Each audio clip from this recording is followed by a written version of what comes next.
สวัสดีค่ะวันนี้มาพบกับพี่ละออนะคะกับรายการพี่ละออมาคุยคลื่นเพื่อการศึกษาพระพุทธศาสนาและวัฒนธรรม104.50เมกะเฮิรตซ์วัดฝายหินนะคะ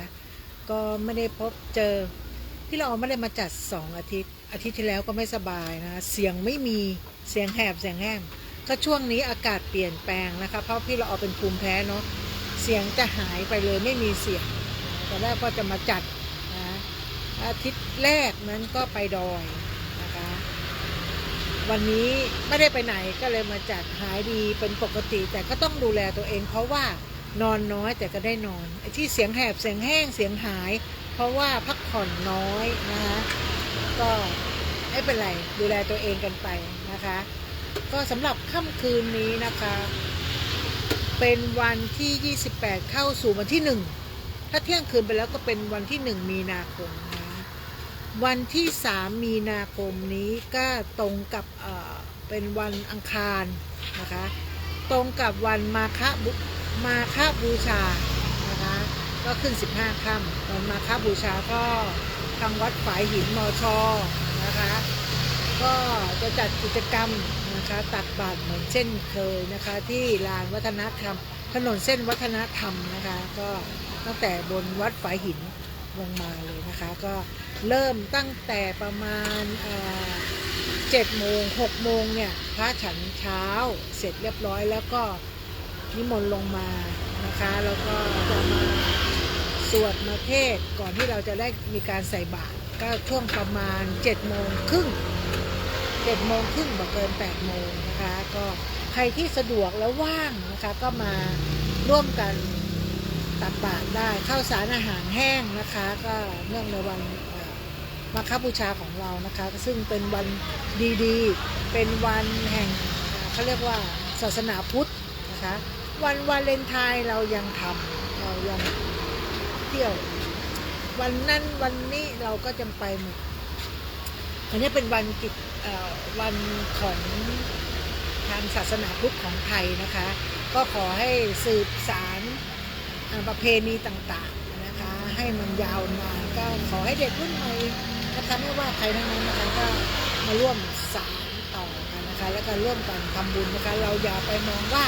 ทำบุญแล้วได้อะไรเข้าวัดแล้วมีประโยชน์อะไรไม่อยากไปทำบุญแล้วหมดศรัทธาไม่อยากทำบุญกับวัดไม่อยากทำบุญกับพระนะคะมันคนละกรณีนะคะพระสงฆ์ที่ดีมีเยอะแยะมากมายสมมุติพระ100รูปนะทำเสียสัก2 รูปอีก8ยังดีนะคะอย่าไปเหมารวมกันว่าพระสงฆ์จะแยกไปซะ100 รูปนะคะก็ทุกอย่างมันขึ้นอยู่ที่ใจถ้าเราทำไปแล้วเราไม่คิดอะไรมากนะคะเราไม่คิดอะไรมากท่านจะเอาไปทำอะไรอันนี้มันเป็นที่เราเอาพูดบ่อยๆนะคะว่าเราทำบุญไปแล้วถ้าเราไปคิดว่าเราทำไปแล้วเขาจะเอาปัจจัยเราไปทำตามวัตถุประสงค์ที่เราแจ้งไว้หรือเปล่าอันนั้นมันไม่เกี่ยวกับเรานะคะเราเงินที่เราจบเงินที่เราอธิษฐานเราถือว่าเราทำไปแล้วเราได้บุญแล้วได้กุศลตรงนั้นแล้วนะคะคนที่สานต่อคนที่รับไปหรือใครก็แล้วแต่ที่เอาเงินทำบุญเราไปนะคะเอาเงินทำบุญเราไปแล้วไปทำอย่างอื่นอันนั้นบาปอยู่ที่ตัวเขาไม่ได้อยู่ที่ตัวเราอยู่ที่ตัวเขาไม่ได้อยู่ที่ตัวเราก็ไม่ต้องไปคิดเยอะนะคะเราคิดว่าเราทำบุญเนี่ยก็เหมือนเราหยอดกระปุกเขาเรียกว่าหยอดบุญนะคะหยอดบุญสะสมบุญเอาไว้เราไม่รู้ว่าอนาคตอดีตชาติหรือวันข้างหน้าบางคนเขาบอกว่าทำบุญไปข้างหน้าเราไม่รู้ว่าเราตายไปเนี่ยเราจะไปข้างหน้านะคะจะไปข้างหน้าหรือจะถอยหลังเราไม่รู้เราไม่สามารถรู้ได้เลยเราทำวันนี้นะคะตามโบราณตามที่เขาประวัติศาสตร์ของศาสนาพุทธเขาสืบเนื่องต่อกันมาเนี่ยนะคะเราก็ทำตามแบบนั้นนะคะตามทางรอยพระพุทธเจ้านะคะแล้วก็พระองค์ได้สอนเอาไว้มากมายนะคะการทำบุญทำดีได้ดีทำชั่วได้ชั่วนะคะทำบุญไปข้างหน้า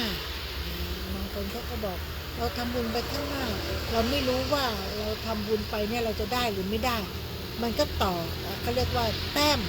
มบุญสะสมแต้มบุญแต่ถ้าคนเชื่อในเรื่องบาปบุญคุณโทษ เราทำไปเนี่ยเขาก็ไปจดไว้ในบัญชีนะครับว่าวันนี้เราทำความดีอะไรบ้างเขาก็จดเราทำความชั่วอะไรบ้างเขาก็จดไว้เวลาเราเสียไปปุ๊บเราตายไปเขาก็จะมีเจ้าหน้าที่เนี่ยเปิดสมุดขึ้นมาแล้วเขาจะมาดูแล้วว่าอ้าวเมื่อวันนั้นวันนี้เราทำบาปเราได้ทำชั่วอะไรไปมั่งทำดีอะไรไปมั่งทำชั่วอะไรมั่งทุกอย่างการทำดีเนี่ยเขาก็จะส่งเสริมเรานะคะดีแล้วเขาก็ส่งเสริมชั่วเราก็ต้องรับโทษในสิ่งที่เราทำชั่วอันนั้นคือสัจธรรมนะคะของความเป็นจริงก็เหมือนกับอะไรนะเราจะต้องมาทำบุญนะคะทำบุญไว้กินภาคหน้าทำบุญไว้เพื่อความสบายใจของเราเพื่อความสบายใจของเราวันนี้ช่วงนี้นะเวลานี้นะคะก็ปกติเนี่ยพี่เรานั่งไลฟ์สดตรงที่เราขายของจะเงียบมากรถไม่ค่อยมีวิ่งแต่วันนี้รู้สึกจะจอดรถเยอะแยะมากมายก็เป็นช่วงนี้ก็จะเป็นช่วงเวลาที่นักศึกษาเริ่มน้อยเพราะอะไรน้อยเพราะว่าเดือนหน้าก็จะมีการสอบปิดภาคแล้วเด็กก็เริ่มอ่านหนังสือสอบเขาจะอ่านหนังสือกันตอนกลางวันและตอนเย็นพอเด็กมาปุ๊บเนี่ยเขาจะรีบขับรถออกจากหอจากหอมั่งจากห้องสมุดมั่งนะคะเพื่ออะไรเพื่อมาหาของทานนะคะเพราะเขาบอกว่าตอนนี้หิวมากมัวแต่อ่านหนังสือก็ไม่ค่อยได้กินอะไรช่วงนี้ก็จะเป็นอะไรที่คึกคักนักศึกษาก็จะออกกันมานะคะไปซื้อข้าวของนะคะแล้วก็เตรียมไว้สอบนะคนก็บอกอ่านจนแบบไม่รู้จะอ่านยังไงแล้วชุ่มฉ่ำก็ขอให้สอบได้กันทุกคนนะคะพี่ละออว่าจะไปจัดที่ห้องแต่มันไม่ทันนะไม่ทันจริงๆเราก็จำเป็นว่าอยู่ตรงไหนจัดตรงนั้นนะคะอยู่ตรงไหนจัดตรงนั้นแล้ววันที่3เป็นวันมาฆบูชานะคะต่อไปก็จะเป็นวันที่14มีนาซึ่งเป็นการเขาเรียกว่าครบรอบวันมรณภาพของพระอาจารย์ภาสกรภาวิไลหรือพระอาจารย์ภาสกรภูพิอันโนเนี่ยนะคะก็ครบรอบ5ปีแล้วนะคะแวบๆก็5ปีแล้วเนาะครบรอบแล้วก็วันเสาร์ที่14ก็จะมีพิธีเราจะมาร่วมทำบุญนะคะให้กับพระอาจารย์งานบุญเนี่ยเราก็ปกตินะคะฉันเพลช่วงเช้าเราก็จะมาสวดเขาเรียกว่าทำบุญกันสวดมนต์แล้วก็อุทิศส่วนบุญส่วนกุศลให้กับพระอาจารย์ที่เราเคารพนับถือครบรอบ5ปีนะคะกับการจากไปของท่านใครที่ว่างก็เรียนเชิญนะคะวันเสาร์ที่14มีนาคมนี้นะคะก็ที่ธรรมสถานจะจัดหรือถ้าคนไม่สะดวกนะคะอยู่ที่ไหนก็ได้หมดทำบุญให้พระอาจารย์นะคะทำบุญให้พระอาจารย์นี่คือครบรอบนะคะอยู่ที่กรุงเทพอยู่ที่ชลบุรีอยู่ที่แต่คนไหนที่เป็นลูกศิษย์ลูกหาของพระอาจารย์รู้ถึงว่าวันมรณภาพวันนี้เป็นวันมรณภาพของพระอาจารย์ภาสกรเรารักเราเคารพเราศรัทธาเราก็ทำบุญที่ไหนก็ได้แล้วก็อุทิศส่วนกุศลให้กับพระอาจารย์ก็ถือว่าเป็นการเรียกว่าเป็นการเคารพอีกอย่างนะคะก็ขึ้นอยู่กับความสะดวกของแต่ละท่านหรือถ้าใครอยู่ในเชียงใหม่อยู่ในตัวเมืองก็มาร่วมกันได้กิจกรรมนะคะที่ธรรมสถานเราเริ่มตั้งแต่9 โมงตั้งแต่เที่ยงเพลงไม่ได้ดูเขายังไม่ได้ดูอะไรมากมาย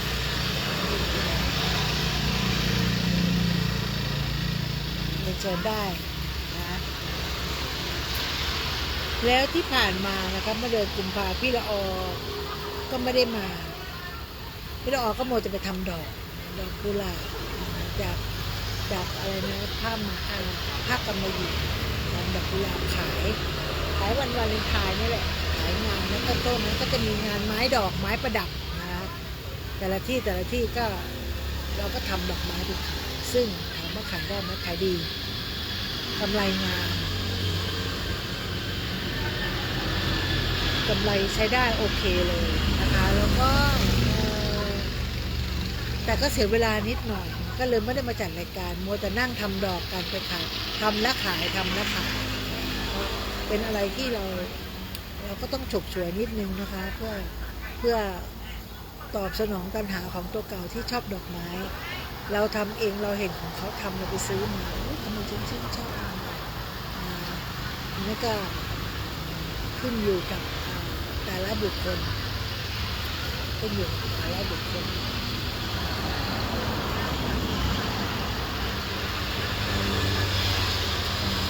เล่าพูดหมดเริ่มง่วงทันที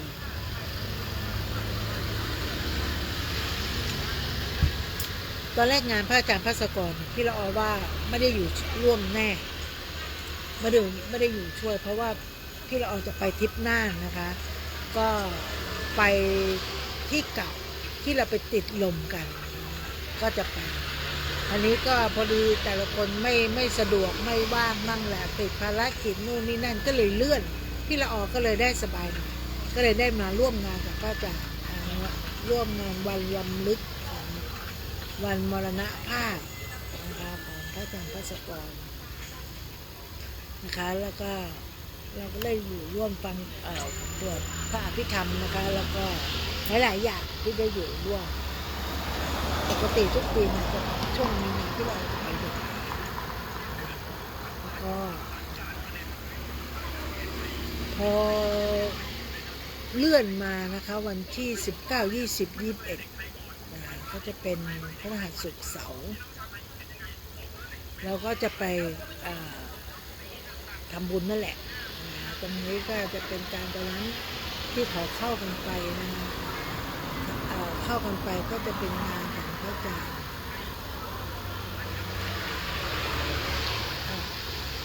ไม่แน่ใจว่า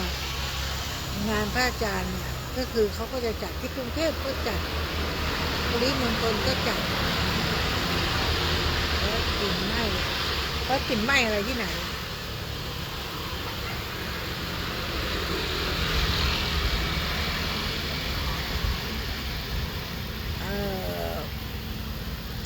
ก็ขอเชิญร่วมกันได้นะคะ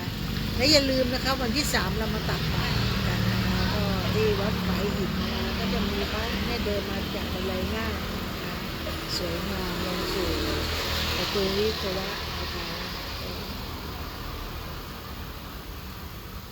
เด็กหรือเปล่าคะอาจจะเป็นเด็ก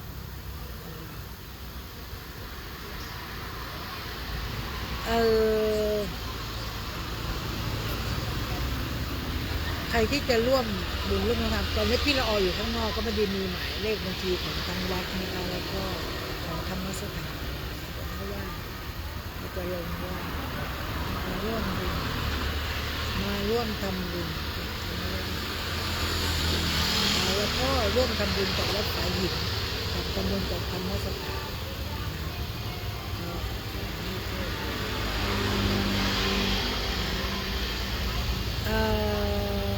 ที่ผ่านมานะคะไม่ว่าจะเป็นงานไม้ดอก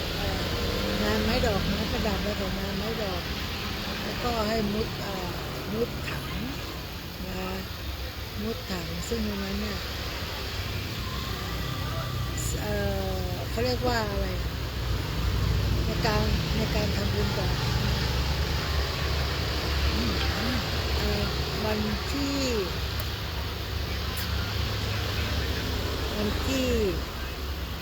่อะไรนะพี่ละออกก็ลืมนะเนี่ยตอนแรกก็นึกได้ดีๆนี่แหละเดี๋ยวจะมาพูดในรายการพูดไปพูดมาพูดคนเดียวจะหลับทานน้ำก่อนนะ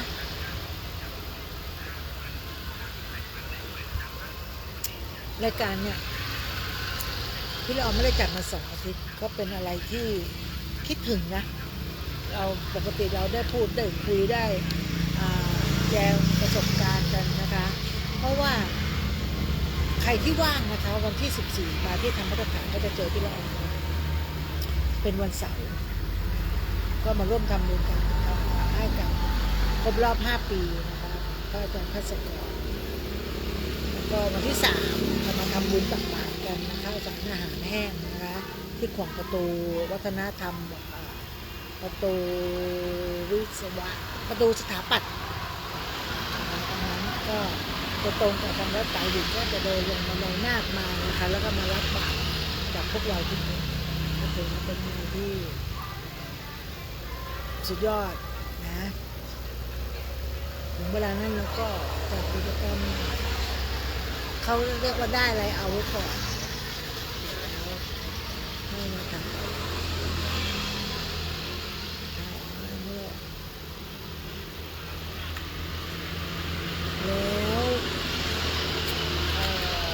มีกิจกรรมอะไรที่เราจะต้องประชาสัมพันธ์ช่วงนี้เป็นช่วงที่ใกล้จะปิดเทอมนะคะตอนนี้ก็จะมีอากาศไม่ว่าจะเป็นในวันเดียวกันเดี๋ยวก็ร้อนเดี๋ยวก็ฝนเดี๋ยวก็ตกเดี๋ยวก็อากาศเย็นแห้งร้อนทุกคนก็ต้องดูแลตัวเองรักษาสุขภาพไว้มากๆกับพี่ละออแบบดึกหนาวดึกร้อนดึกน้ำเรียกว่าลูกตามันติดเชื้อนะน้ำแล้วก็หลายเหตุหลายปัจจัยนะคะก็เลยว่า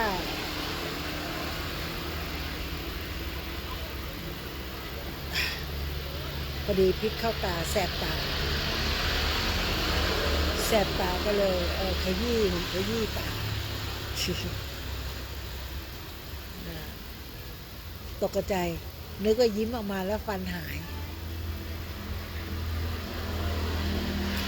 คือไปทำฟันมานะเขาก็บอกว่าถ้าฟันห่างมันรั่วนะเราก็จะดูตรงนั้นตรงนี้ไม่รีบแบบมีไหนเราไม่รู้จักชื่อเองนะคะ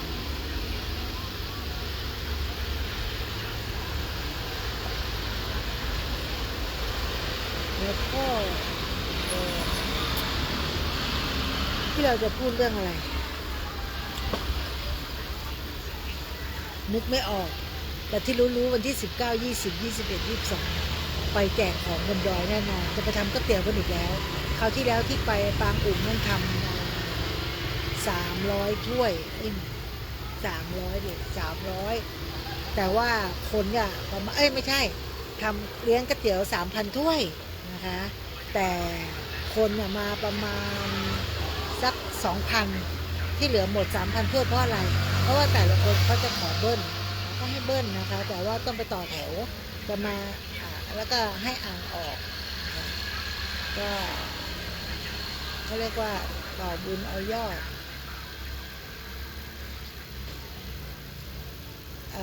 แล้วก็จะมีอะไรนะกิจกรรมต่างๆมากมายในงานนะคะอาทิเช่นก็คือจะมีบันไดนาคเนี่ยสามารถจะขึ้นไปเกาะ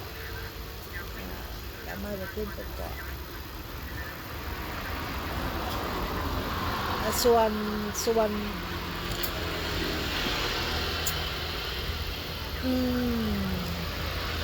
นของบริจาคส่วนของบริจาคตอนนี้ก็มีอยู่แล้วนะคะมีขนมปังปิ๊กมีเสื้อผ้ามีนะคะสภาพดีๆทั้งนั้นเลยที่เราบอกสภาพดีๆอันนี้ก็มีผู้ใหญ่ใจดีจากท่านนั้นเลยเราก็จะเดินเป็นตุ๊กเป็นยากคือบางครั้งคนเรามันอยู่ที่การพูดถ้าพูดดีเป็นสีกับปากพูดฉาบฉานก็เป็นสีก็เรียกเป็นสีแก่ตัวเหมือนกันนะบางทีเราพูดอะไรไปเราไม่ค่อยได้คิดเนาะไม่คิดหน้าคิดหลังคิดอย่างเดียวคิดจะพูดแต่ไม่นึกถึงผลกระทบนึกถึงผลกระทบมันจะเขาเรียกว่าพวกนี้จะอยู่เป็นโซนๆแบบนั้นเหมือนกันนะเราเดินชายหาดมันเดินไปเพลินๆนะคะเราก็ไม่เจอแบบหลายอย่างที่เรากำลังจะเรายังไม่ได้ดูว่าอะไรนะ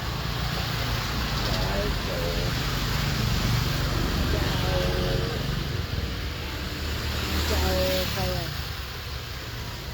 ที่จะเอาเข้าคุกก็ยังไม่มีรายชื่อมาเลยพูดไปเดี๋ยวจะโดนฟ้องต้องรอเขามีรายชื่อลิสต์ออกมาว่าคนนี้อยู่กับตรงนี้คนนี้อยู่ เกินได้ไม่ได้แล้วแต่ก็เลยตัดสินใจแทนไม่ได้ส่วน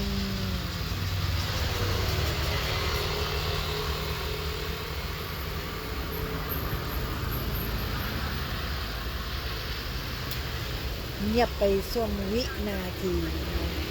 ก็เพื่อนอนน้อยนะคะบางทีบางครั้งมันก็เพลียถามว่าอยากจัดไหมเสาร์ที่แล้วอยากจัดนะคะแต่ไม่มีเสียงเลยเสียงมันหายเสียงมันแหบเหมือนแม่ตอนเนี้ยเสียงหายเสียงแหบแล้วเวลาพูดไปเสียงมันหลงอะเสียงมันหายไปเลยก็เลยขอหยุดไป1 วันอันนี้ช่วงนี้เราคิดว่าเราสุขภาพดีแล้วนะคะแค่คิดจริงๆก็ไม่ได้ดีเลยอ่ะช่วงนี้นะคะก็จะเป็นช่วงที่นักศึกษาเริ่มสอบช่วงนี้นะปลายเดือนเมื่อไหร่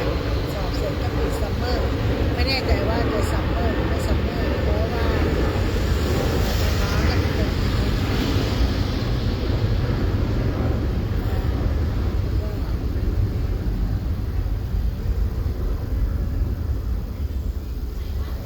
กำลังคิดอยู่ว่าไอ้ชายไปเรียกชื่อของไอ้ชายไม่ประธานไอ้รองประธานคือตอนนี้มันหลายเรื่องหลายราวไหนจะมีงานใต้งานราชการไหนจะเป็นงานของลูกศิษย์ที่จะรำลึกนะคะวันมรณภาพแป๊บก็5 ปีแล้วใครขึ้นมาก็มาติดตามได้มาติดตามพี่ละออก็ได้นะคะถึงจะมีน้อยนิดก็ยังอยู่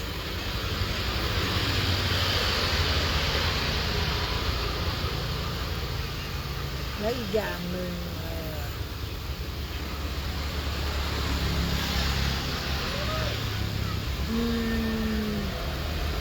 ไอ้ที่เงียบไม่ได้ทำอะไรนะคะกำลังคิดอยู่เพราะมันตะโกนแข่งกับรถเนาะเพราะว่าช่วงนี้ช่วงสอบกลางคืนกลางวันเด็กเขาอ่านหนังสือสอบพอตกกลางคืนเขาจะขับรถกันปุ๊บมาไปหาอะไรกินกันเพื่อพรุ่งนี้ก็จะได้เขาเรียกว่าพรุ่งนี้ก็จะได้สอบอันนี้เขาเรียกว่า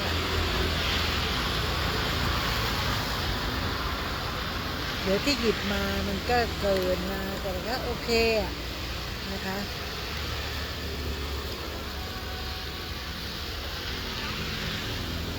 อายุเยอะไอ้ที่งอกก็งอกไอ้ที่ร่วงก็ร่วงอันนี้ร่วงไอ้ที่งอกเป็นสีเหลืองทำไมล่ะ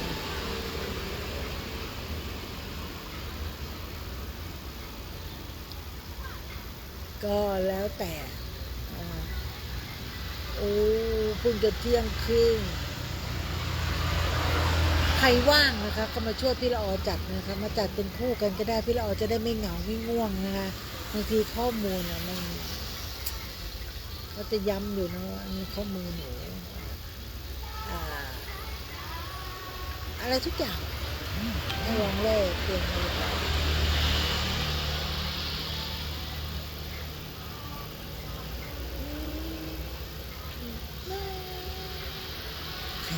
ยังมีโอกาสได้ร้องเพลงนะคะก็อย่าลืมนะคะแม่ทั้งหลายนะคะก็ไปทำบุญวันมาฆบูชากันนะอานิสงส์นี้จะให้คุณแม่แข็งแรงสุขภาพที่ดีนะหลายอย่างขอให้ดีขึ้นไปเราจะทำบุญแล้วก็เลยไม่ได้ทำกิจการบ้านตัวเอง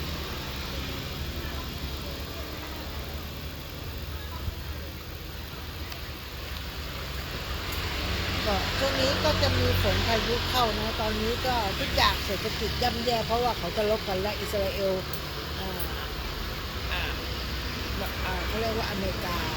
ก็เริ่มพึ่มนะคะ นะคะจะโจมตีกัน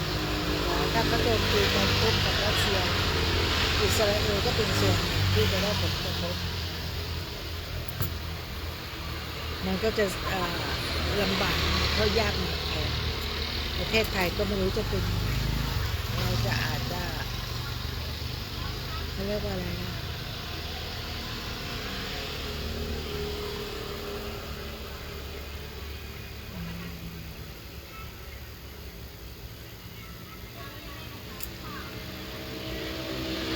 ไม่ยินคนจะบอกว่าพี่รอพูดอะไรไม่รู้เรื่องเลยนะได้ยินแต่เสียงรถพี่รอก็มีนะเรื่องเล่าเรื่องเล่าเรื่องเล่าเรื่องเล่า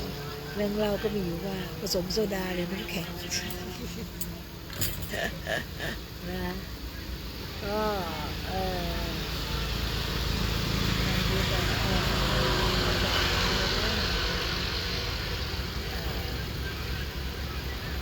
ก็เลย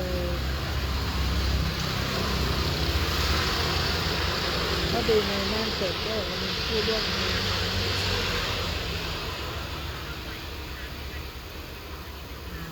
เราอย่าเพิ่งเดทแอร์นะคะก็จะพูดไปเรื่อยๆพูดไปเรื่อยๆตอนนี้พี่ละออยังไม่ได้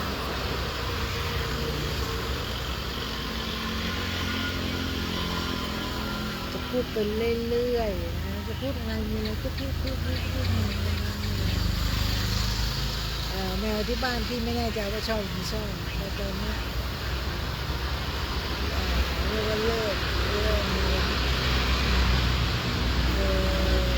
อาบน้ำสะพายผ้าถุง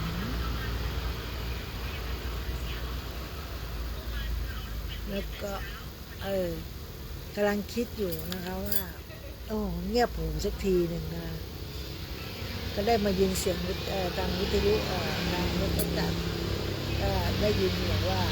พี่ลูกพี่ว่าพาน้องไปโรงเรียนด้วยนะอย่าลืมนะอย่าไม่เดินหาผม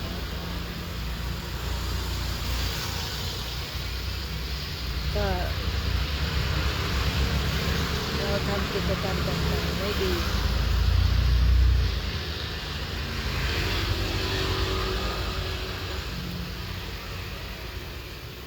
ที่เราจะคุยเรื่องอะไรเวลานั่งพูดคนเดียวเหมือนง่วงๆก็มีโอกาสนะว่าฉันมาทำอะไรฉันง่วงเหลือเกินฉันง่วงเหลือเกินมีคนเข้ามาดูแป๊บนึงแล้วก็ออก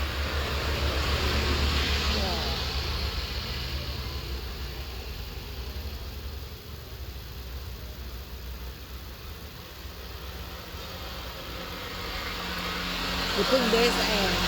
เพิ่งเดสดินมันตั้งหลังไม่ทันก็บอกอยากมีงบประมาณแล้วก็ปลูกต้นไม้ไปนะคะปลูกต้นนั้นต้นนี้มาเหมือนกับไอ้เสือปลูกแข่งเวลาช่วงเมื่อกี้เราก็ยังเห็นงานตอนนี้ไม่เห็นละ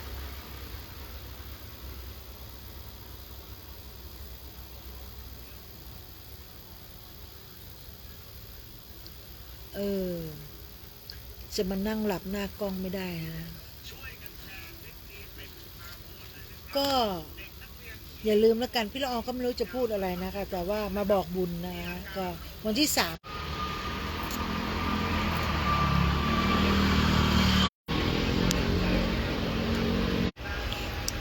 เน็ตมันก็กระตุกนะคะเน็ตมันกระตุกก็เลยเป็นอะไรที่อ๋อตายแล้วฉันขาดให้หายขาดนะคะก็นะคะเรื่องวันนี้ก็คือมาบอกบุญนั่นแหละนะมาบอกบุญวันที่3นะคะทางวัดสายหินนะคะก็จะมีกิจกรรมนะคะกับทางมชก็ทำกิจกรรมในการที่ห่วงวัฒนธรรมนะคะถนนเส้นวัฒนธรรมเนี่ยทุกปีนั่นแหละนะคะก็จะมีการทำบุญกันช่วงเช้านะคะก็คือตักบาตรนะข้าวสารอาหารแห้งตั้งแต่7 นาฬิกาเป็นต้นไปนะคะก็อย่าลืมนะคะวันมาฆบูชาเนาะวันมาฆบูชาส่วนวันที่14 มีนานะคะก็เป็น วันครบรอบ 5 ปีนะคะเป็นวันครบรอบ 5 ปีของพระอาจารย์ภาสกรภูวิตาโนหรือภาวิไลนะคะก็เป็นครูบาอาจารย์ของพวกเราทุกๆคนหลายๆคนนะคะพี่ละออก็คือว่างตอนแรกก็ว่าไม่ว่างแต่ตอนนี้ว่างเพราะว่าได้เลื่อนกิจกรรมต่างๆไปแล้วนะคะเพราะเราจะไปที่จังหวัดน่านจะไปแจกของที่เราไปไม่ถึงเราไปจุดลงกันอยู่ก่อนครั้งนี้เราก็จะไปซ้ำรอบสองเราก็จะหิ้วนักข่าวไปด้วยคราวที่แล้วเราก็หิ้วนักข่าวเลยหิ้วนักข่าวไปหลายคนอยู่ก็โอเค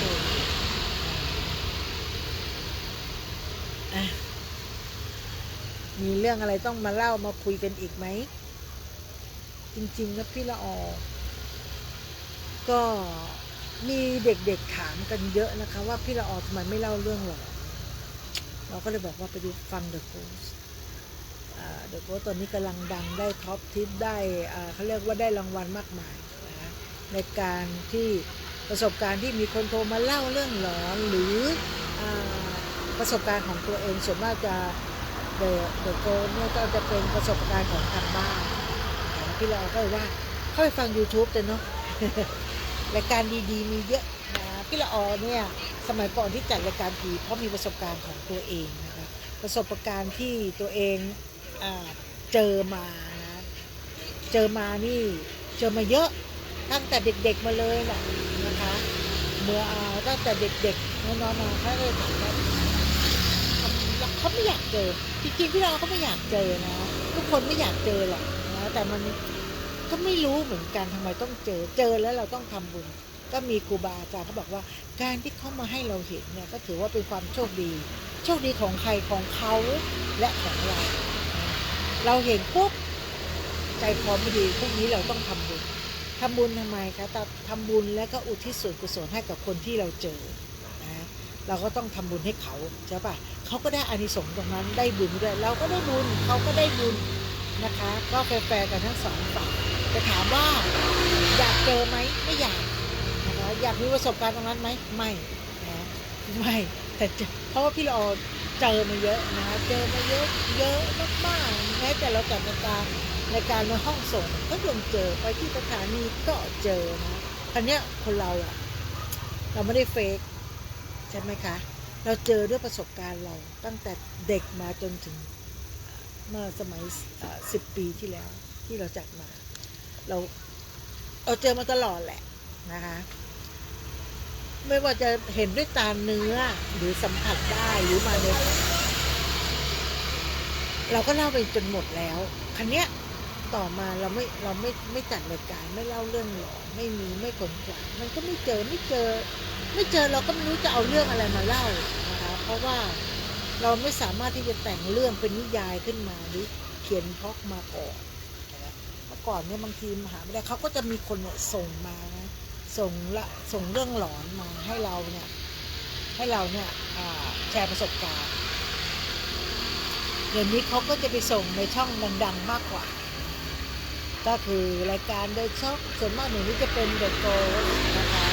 ก็มีคนฟังมากมายมีผู้ติดตามเยอะนะคะเราก็ไม่ได้มีความสามารถอะไรขนาดนั้นนะคะเราเล่าโดยประสบการณ์ของเราเองเท่านั้นเองนะไม่ได้อะไรมากมายนะเราก็ไม่ได้ต้องมีชื่อเสียงขนาดนั้นนะแต่ว่าเราก็ถือว่าเราจัดในณช่วงเวลานั้นเป็นช่วงเวลาที่เราเจอจริงๆนะคะเราก็สามารถเล่าได้แต่น้องๆหรือแฟนรายการเขาบอกว่าพี่เล่าโอ้ไปฟังเดอะโกสต์นู่นนะประสบการณ์ที่เขาจะมาเล่าเนี่ยเขาเรียบเรียงเนื้อหาได้ดีกว่าอย่างพี่เนี่ยแต่อย่างป้าอย่างแม่แล้วแต่เขาจะเรียกประสบการณ์ตรงนั้นคือเราเจอมาคนเราเจอผีเนี่ยมันเดินไปเนี่ยเราเจอเราก็เล่ามันก็มีเนื้อเรื่องมันมีอยู่แค่นั้นแหละว่าเราเจอแล้วเป็นยังไงอารมณ์ก่อนเจอเราก็ต้องเท้าความขึ้นมาว่าอารมณ์ก่อนเจอเราจะไปไหนเขาเรียกว่าเดินเรื่องแบบยังไม่ถึงจุดไคลแม็กซ์เดินเรื่องไปเรื่อยๆเราจะไปไหนเราจะทำอะไร ปุ๊บเราไปเจอเหตุการณ์ว่าจุดคัดเม็ดเราไปเจอนู่นนี่นั่นที่เขาหลอกหลอนเรานู่นนี่นั่นอะไรสปาเราก็ว่ากันไปเสร็จก็ไปจบด้วยการทำบุญนะคะมันก็จะเป็นอะไรที่เราพอเราเจอผีมันไม่ต้องมีเรื่องราวมากมายนะก็คือเจอก็เจอแบบไหนในรูปแบบไหนเท่านั้นเองนะคะแต่เราการเล่าให้มันสนุกสนานเล่าให้มันมีอรรถรสเล่าให้มันรู้จักจังหวะจักโคนมันก็จะเป็นถ้าเราเจอด้วยตัวเราเองเราสามารถที่จะเล่าเหตุการณ์ต่างๆได้ละมุนกว่าที่มีคนอื่นมาเล่าหรือละมุนกว่าที่เขาส่งจดหมายมาหรือส่งเรื่องมาให้เราแล้วเรามานั่งนะคะมันจะคนอารมณ์คนละเรื่องกันเลยนะคะมันไม่เหมือนกับที่เราเจอเองเราสามารถที่จะเขาเรียกว่าสามารถที่จะบิ้วหรืออะไรก็ได้หมดแหละนะคะเราไม่สามารถที่จะเฟซตัวเองได้พอเราไม่เจอเราก็ไม่รู้จะแต่งไปทำไมนะคะแต่งเพื่อเอายอดวิวไม่เพราะว่าเป็นคนที่เกลียดจริงๆเนี่ยที่เราเคยไลฟ์ติ๊กต็อกไลฟ์อยู่วัน2 วันอารมณ์ขี้เกียจลูกค้าเยอะแล้วไม่มีอารมณ์ที่จะต้องมานั่งดูนู่นนี่นั่นเราก็เลยว่าไม่แล้วสักวันช่วงนี้คนจีนจะเข้าประเทศไทยเยอะมากนะคะคนไทยมาที่ประเทศไทยเยอะมากที่เราออกก็จะอยู่บางวันขายของเหมือนอยู่ดงเหมือนเราไปเมืองจีนชงชิงจุงจิ๊กจุกจิ๊กจุกจิ๊กนะก็เลยพูดกับคนไทยว่าคนจีนเนี่ยเราพูดภาษาอังกฤษเขาไม่ฟังเขาฟังไม่รู้เรื่องเขาไม่ออกเวลาพูดภาษาอังกฤษใส่ไปเขาจะตอบด้วยภาษาจีนใส่มาคือพวกคนจีนเนี่ยเขาเป็นชาตินิยมอนุรักษ์นิยมคือเขาจะแบบภูมิใจในภาษาของเขาก็ถือว่าประเทศเขาเป็นประเทศที่ใหญ่นะคะเขาจะเขาเรียกว่าไม่ยอมเรียนรู้ภาษาต่างๆภาษาอังกฤษเขาจะไม่ไปเรียนรู้ไม่ไปขึ้นใครเขาก็จะใช้ภาษาเขาถือว่าเป็นเขาเรียกว่าพวกนี้เป็นประเทศที่อนุรักษ์นิยมก็เลยบอกว่าอ้าวคุณเราพูดภาษาอังกฤษใส่ไปแล้วคุณตอบภาษาจีนใส่เราเดี๋ยวเราจะพูดภาษาไทยใส่เราก็ชาตินิยมนะคะอนุรักษ์นิยมเหมือนกันรักประเทศไทยเรามีเขาเรียกว่าเราก็มีภาษาเป็นของเราเองเหมือนกันนะคนอื่นเขาก็จะเป็นภาษาอังกฤษนะคะที่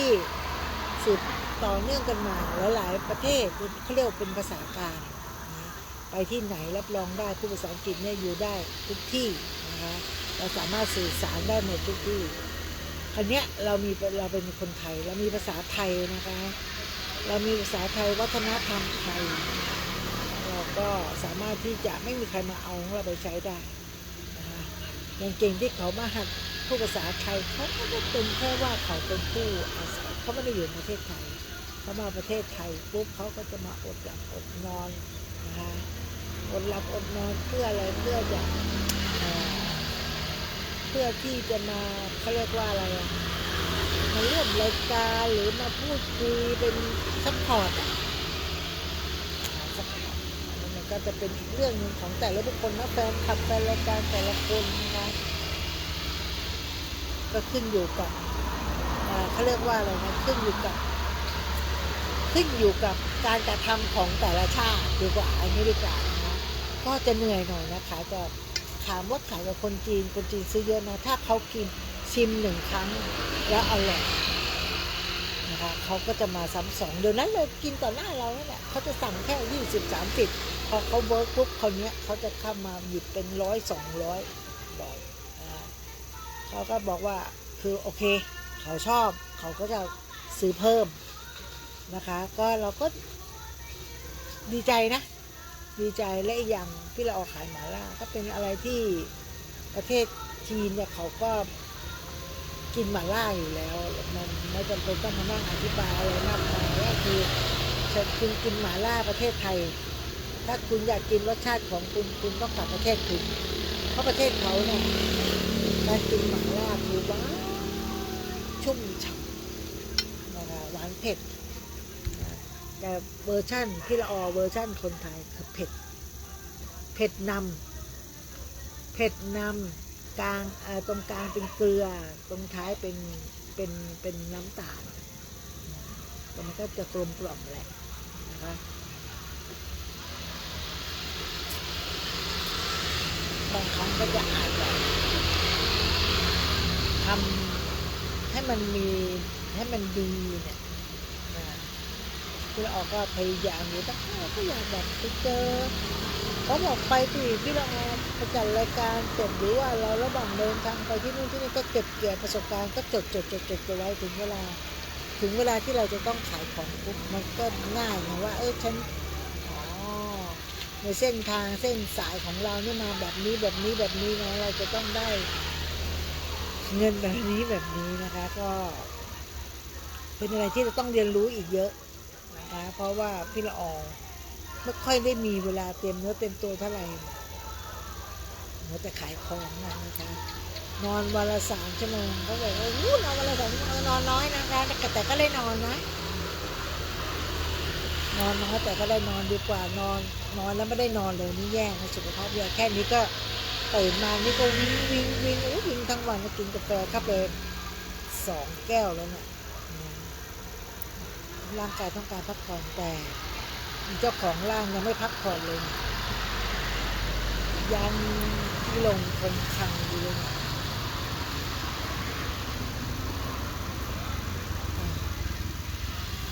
ก็เป็นอะไรอีกรูปแบบหนึ่ง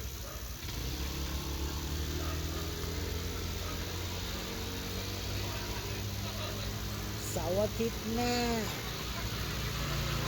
เป็นวันที่12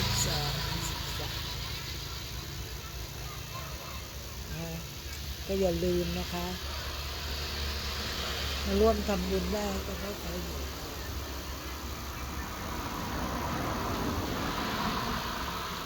อย่าลืมนะคะวันที่3นี้วันมาฆบูชาก็ขอให้น้องๆมากันเยอะๆมาตักบาตรทำบุญกัน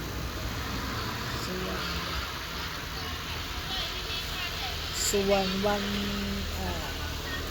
ที่14ก็ที่ลานโพนะคะมีกิจกรรมต่างๆถ้าฝนไม่ตกเราจะอยู่ที่ลานโพถ้าฝนตกเราก็ทำกิจกรรมกันได้ที่ถามว่าขึ้นไปนอนอะไรบนนั้นเขาก็เลยบอกว่าเป็นพระสงฆ์องค์เจ้าก็มาแบบ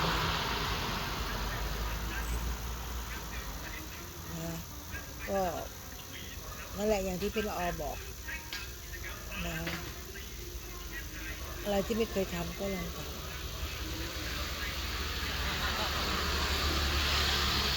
อะไรที่ไม่เคยยะก็ไม่ยะก็เป็นกิจกรรมหนึ่งที่ดีๆนะ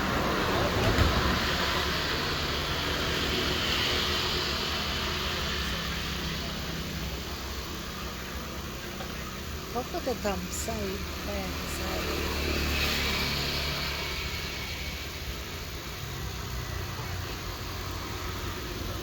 ก็อย่าลืมนะคะวันเสาร์ที่จะถึงนี้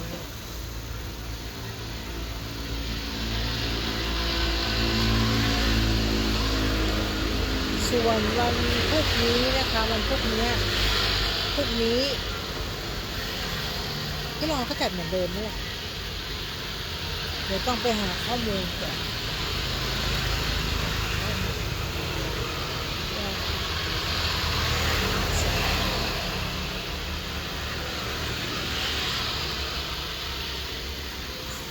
ทานแบบไหน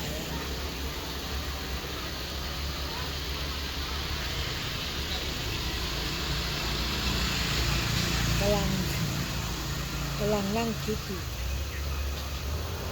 ก็มี18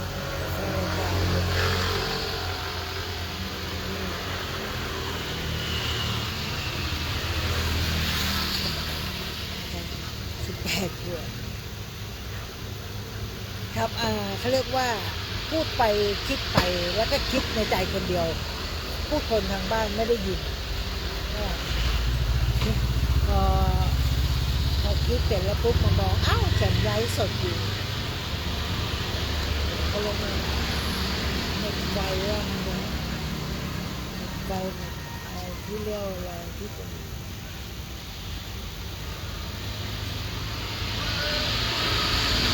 ก็เสียงเลาะไปหมดเลย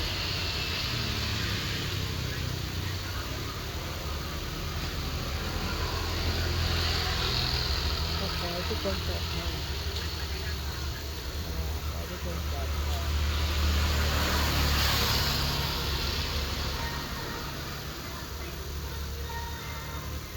ข้างหลังก็จะเป็นร้องจัดรายการและข้างหลังก็มีเพลงนะไม่รู้ว่าจะโดนลิขสิทธิ์หรือเปล่าแต่พี่ล้อมไม่ร้องนะเขาเปิดกันอยู่ข้างๆอยู่ข้างๆเราก็เลยมีเพื่อนที่จะมานั่งไลฟ์กันก็ถือว่า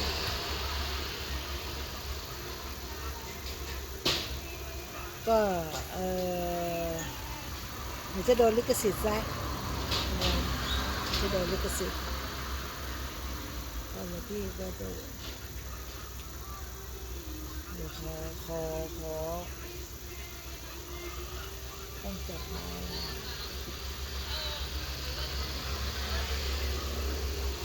อีก10 นาทีจะมีเรื่องอะไรกันดีนะจะคุยกันบ้านกันเมืองตอนนี้รัฐบาลก็ยังกตก็ยังไม่ได้รองรับอะไรนะคะแล้วขอกำลังใจก็ต้องรอกันต่อไปกับรัฐบาลชุดใหม่ว่าหน้าตาจะเป็นยังไงบ้างนะถ้ากตรองรับปุ๊บนะเขาก็จะมีกิจกรรมต่างๆเราก็จะได้รู้ว่าเราจะได้มายกคนไหนนะคะคนไหนที่ลอยลำคนไหนที่ไม่ลอยลำ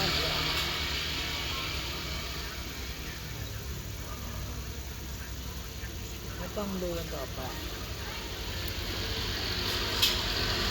เดี๋ยวได้นานมันจะกินเนื้อแหละ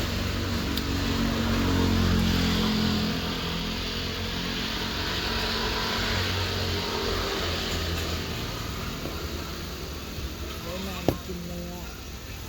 ปกติกินหมูนี่ไม่นานจะไม่กินละ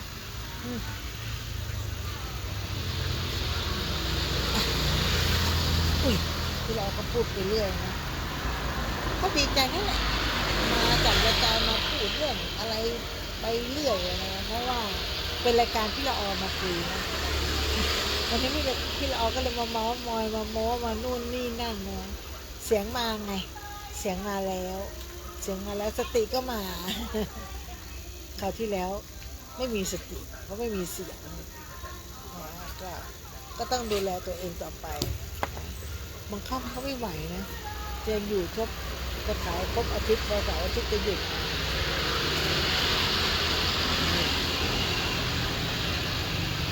ไม่ไหวจริงๆ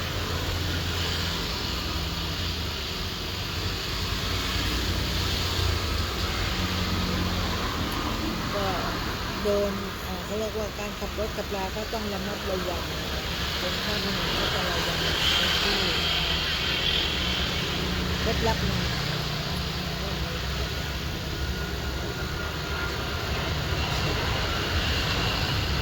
มีมีดใครก็ไม่กล้าจับ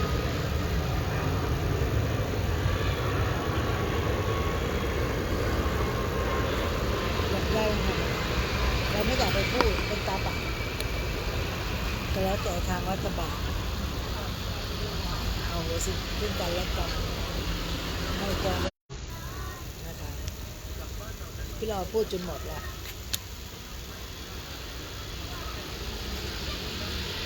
เดี๋ยวอาทิตย์หน้าจะมีอะไรมาคุย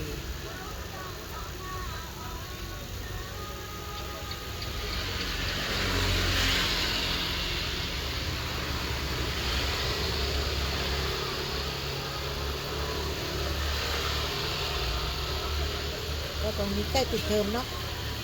สาธิตก็ปิดกันหมดละมันจะมีค่าใช้จ่ายเยอะแยะมากมายถ้าเปิดเทอมมานะจะค่าเทอมค่าสมุดค่าหนังสือค่าเสื้อผ้าอุ้ยกับพ่อแม่ผู้ปกครองลำบากสุดนะแต่คนที่ยิ้มคือพวกที่อยู่รับจำนำพวกที่ยิ้มกว้างก็คือตลาดผัก ผักก็ได้แล้วแต่กรรมการชนิดเอาผักมาขาย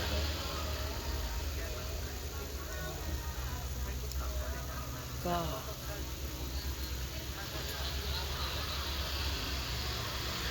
เรียกว่าอะไรน้ำพึ่งเรือเสือพึ่งป่า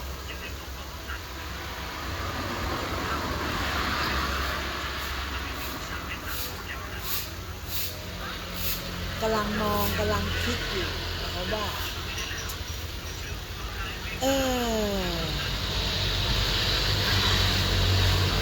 มันมันมันอยู่ข้างถนนแล้วมันเสียงดังพอพี่ละออใกล้จะเขาเรียกว่าใกล้ปิดรายการก็ฝากเอาไว้ให้คิดสักนิดนึงนะครับรถกันรถบนท้องถนนต้องรู้จักกฎจราจรนี่ถ้าจะขับรถเป็นคนเราก็ต้องรู้กฎจราจรนี้ก่อนว่าอย่าไปเสี่ยงกับอะไรที่มันไม่น่าเสี่ยงนึกถึงหน้าพ่อแม่นะมีเป็นอะไรขึ้นมาแต่คนที่เสียใจคนที่จะไปเยี่ยมเราก็คือพ่อแม่ร้องไห้กับพ่อแม่เราคนอื่นเนี่ยมันเป็นอะไรที่นอกประเด็นนะส่วนน้องเขาเนี่ย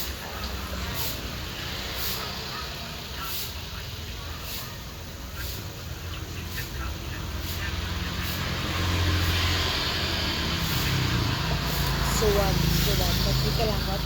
รอบตัวเอง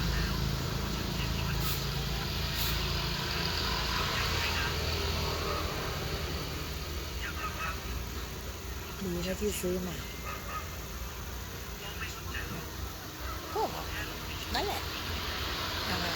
ก็ดีใจที่ได้เจอ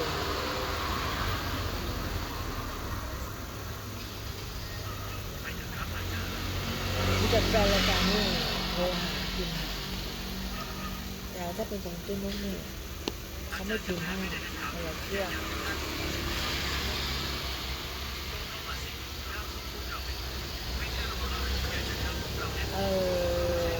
ช่วงท้ายเนี่ยก็จะเล่าให้ฟังว่า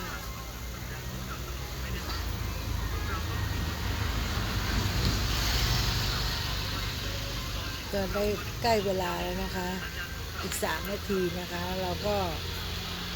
ขออภัยนะคะกับการที่มาจัดรายการแล้วบางครั้งเนี่ยอาจจะง่วงอาจจะเผลอหลับในอาจจะเผลอหลับงีบอะไรจำนองนี้แต่พอเราได้สัก5 นาที10 นาทีเนี่ยเริ่มหลับก็จะเป็นยอดบัญชีนี้นะที่ถูกต้องฟังนะคะ8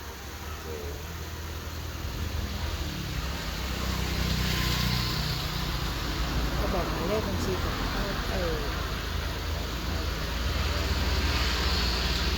แล้วก็จำไม่ได้เดี๋ยวพรุ่งนี้จะจดมาแล้วกันนะคะเพราะพรุ่งนี้ก็ต้องมาขายของอยู่ตรงนี้อยู่แล้วเจอชีวิตแม่ค้าเขาเรียกว่าเชื่อหลายเรื่องเนาะก็ไว้พรุ่งนี้ที่เราจะมาเล่าให้ฟังอีกทีนึงว่าที่พูดค้างข่าวไว้ว่าเป็นยังไงเพราะวันนี้เขามาตามหาคนที่เกิดวันที่18 มีนาก็เลยว่าโอ้ยฉันไม่ถึงหรือฉันเกินไม่ได้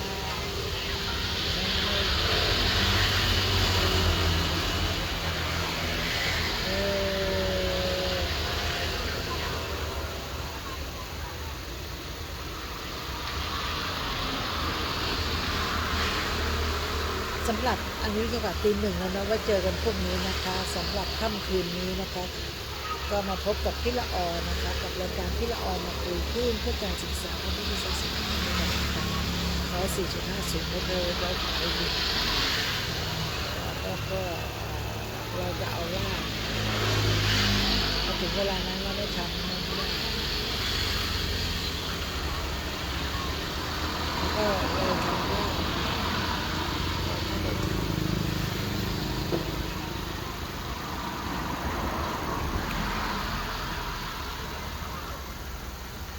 ก็ล่ำลากันนะคะอีก1 นาทีพบกับพี่ละออได้แล้วก็ขอนมัสการกราบลาพระอาจารย์วิศวัฒน์ ธนจโรนะคะเจ้าอาวาสวัดฝายหินนะคะ แล้วก็ทุกๆคนที่ฟังรายการนี้ก็ขอให้ทุกคนมีความสุขอายุมั่นขวัญยืนคิดสิ่งใดขอให้สมความปรารถนานะคะมีร้อยก็ให้คิด120นะคะสำหรับค่ำคืนนี้ราตรีสวัสดิ์บ๊ายบายค่ะ